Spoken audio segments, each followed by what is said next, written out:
오늘 나눠드린 유인물에도 나와 있는 내용이지만 그 맨 앞부분을 확인하시면서 들으시면 되겠습니다. 역사상 가장 뛰어난 불후의 명작들 가운데 몇 작품은 놀라운 곳, 즉 감옥에서 쓰였습니다. 우리가 잘 알다시피 존 버녀는 영국 베드포드에 있는 감옥에서 철로 역정을 썼고, 미구엘드 세르반테스는 스페인에서 감옥에서 돈키호테를 썼습니다. 나폴레옹도 섬에 유배되었을 때 쓴 것이 나폴레옹 보나파르트의 회고록이라고 합니다. 마틴 루터는 독일에서 은신하고 있을 때에 신약 성경을 독일어로 번역했습니다.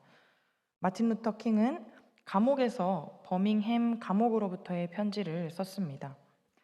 하나님의 백성들에게 감옥은 낯선 곳이 아닙니다.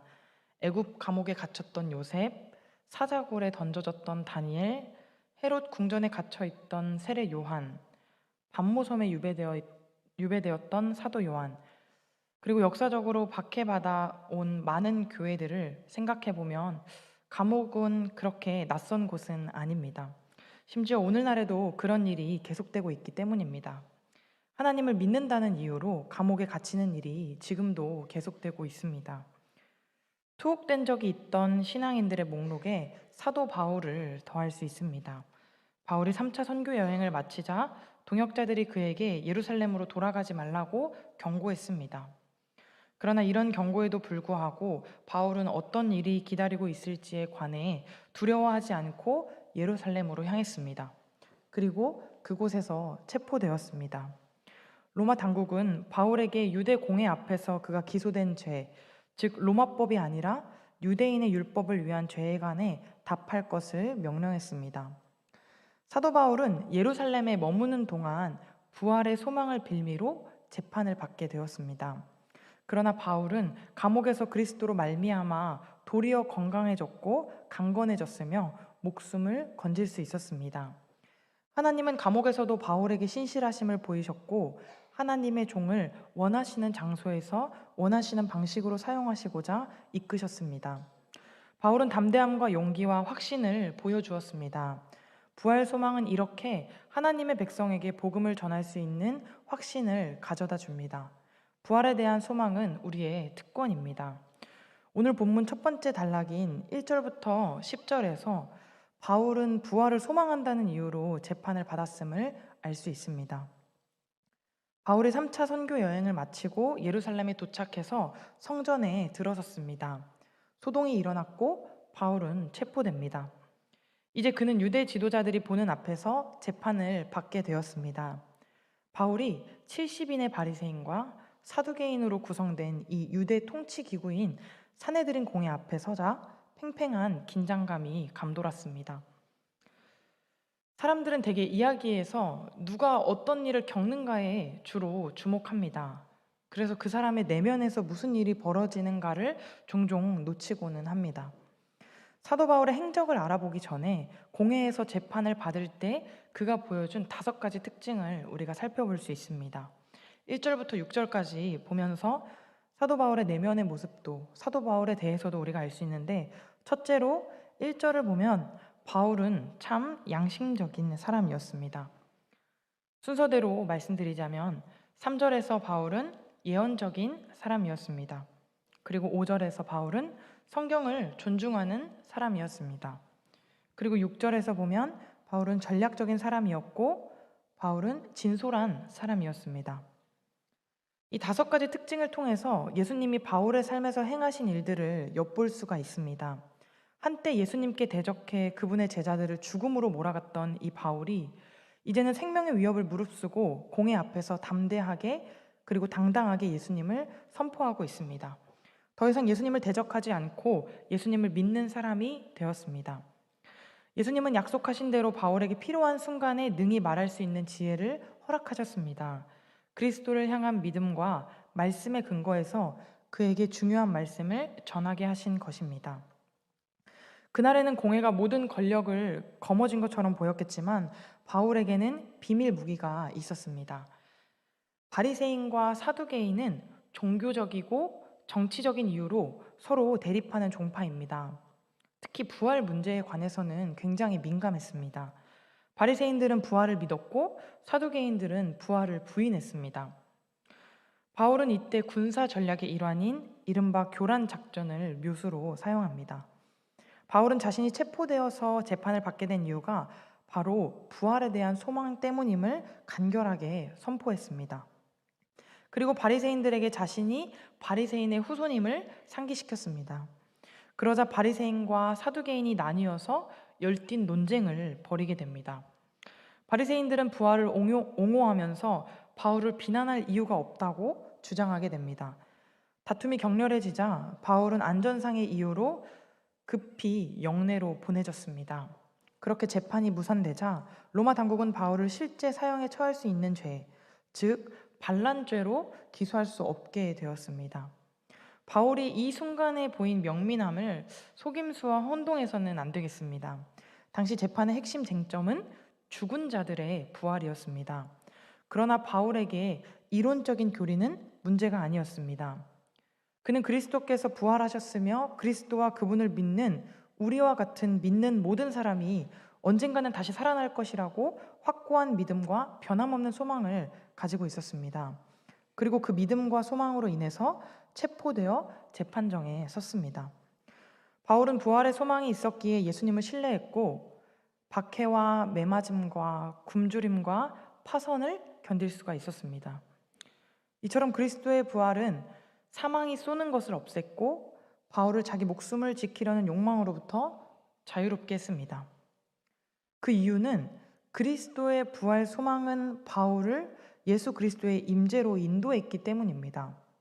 그와 마찬가지로 부활의 소망은 우리로 하여금 후회나 물러섬 없이 복음을 선포하도록 우리를 인도합니다. 죽음보다 하나님을 더 두려워하는 사람만큼 적을 겁먹게 하는 사람은 없습니다. 그러나 예수님의 부활은 또한 분열을 일으킵니다. 예수님이 그렇게 말씀하셨습니다.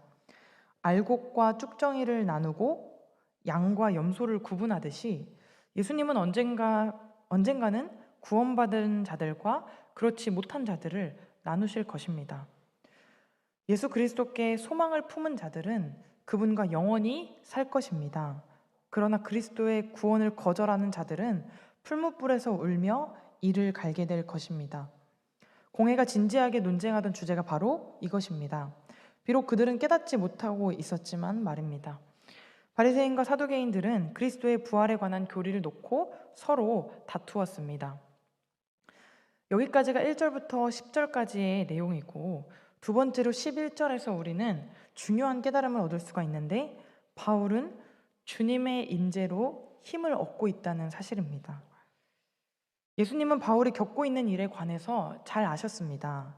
그분 역시 고소당해서 공회 앞에서 매를 맞고 사형 선고를 받아본 적이 있기 때문입니다. 그래서 예수님은 그날 밤에 바울의 감옥을 방문하셔서 그의 고통에 공감하시고 그에게 용기를 북돋아 주셨습니다. 이것이 바로 하나님의 아들이 이 땅에 먼저 오신 이유입니다. 우리가 주님과 거할 수 있도록 육신이 되어 우리 가운데 거하신 것입니다.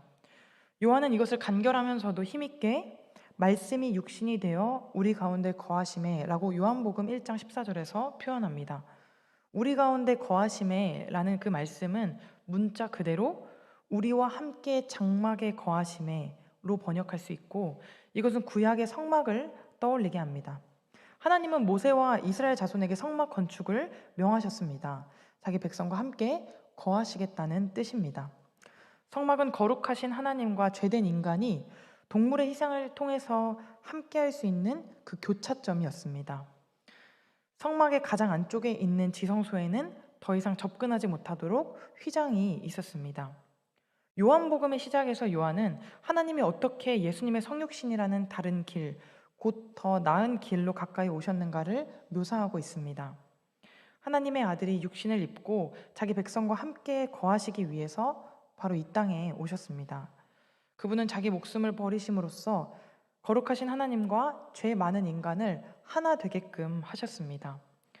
예수님은 죄의 형벌을 대신 지고 온전한 의를 이루심으로써 죄로 인한 하나님과 인간 사이의 단절 문제를 단번에 해결해 주셨습니다.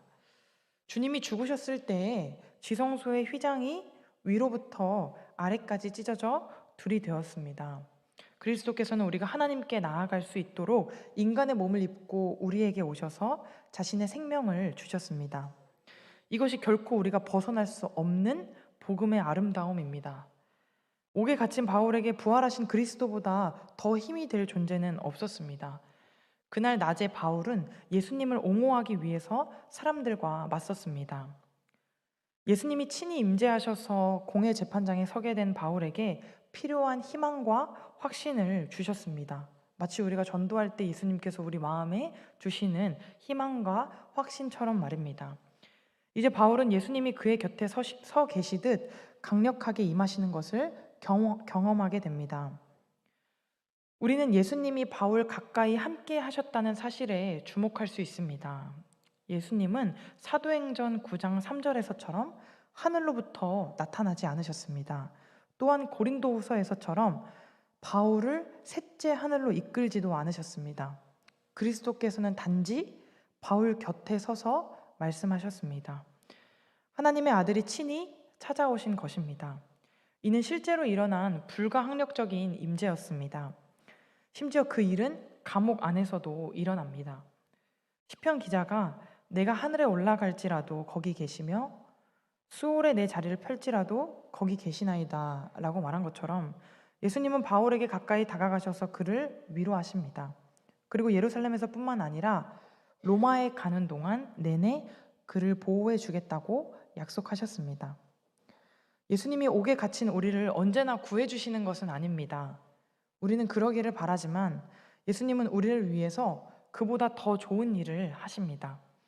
쇠창살 안으로 들어오셔서 우리와 함께 하시고 우리를 위해 고통을 당하십니다. 이것이 진정한 격려입니다.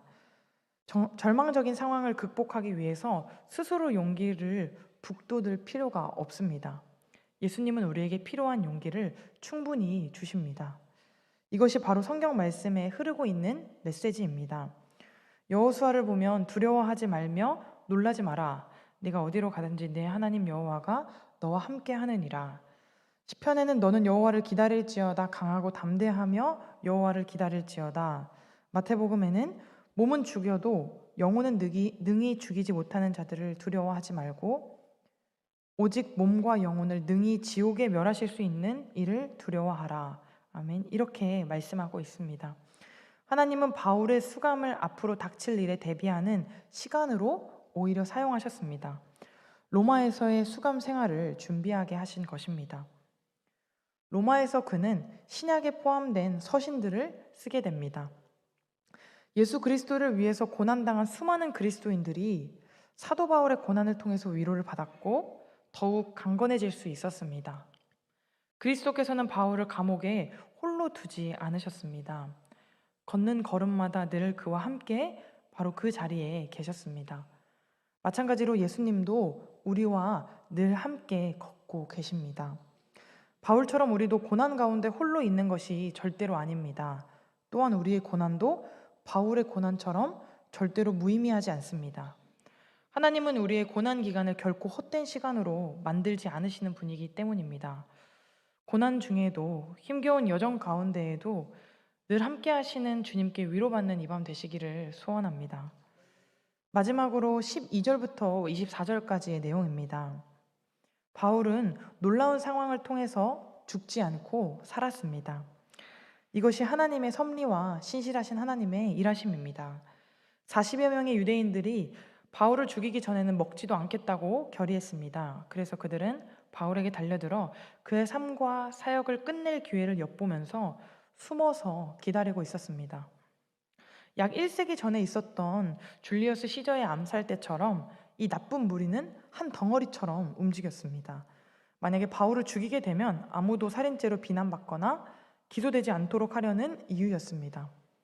바울은 이러한 절망적 상황에서 스스로 벗어날 수 없었을 것입니다. 그러나 예수님은 하실 수 있습니다. 유대인들이 예수님에게도 음모를 꾸민 적이 있었습니다. 예수님이 요한복음 10장 30절에 나와 아버지는 하나이니라 라고 말씀하시자 예루살렘의 유대 지도자들이 주님을 돌로 치려고 했었습니다. 그러나 아직 때와 기한이 차지 아니하므로 예수님은 그 손에서 벗어나 피하셨습니다.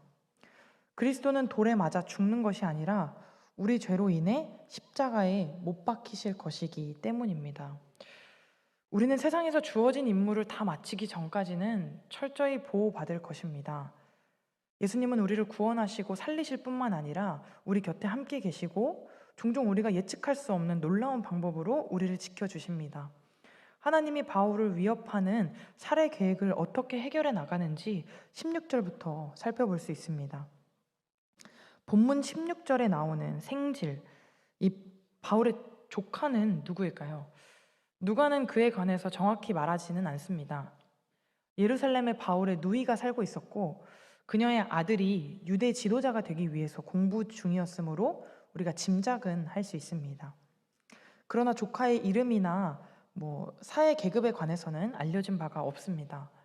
그가 삼촌 바울을 죽이려는 계획을 어떻게 알게 되었는지도 알 수가 없습니다. 그러나 하나님은 역사의 줄기를 바꾸기 위해서 예상 밖의 인물을 사용하기도 하신다는 것을 우리는 깨닫게 됩니다.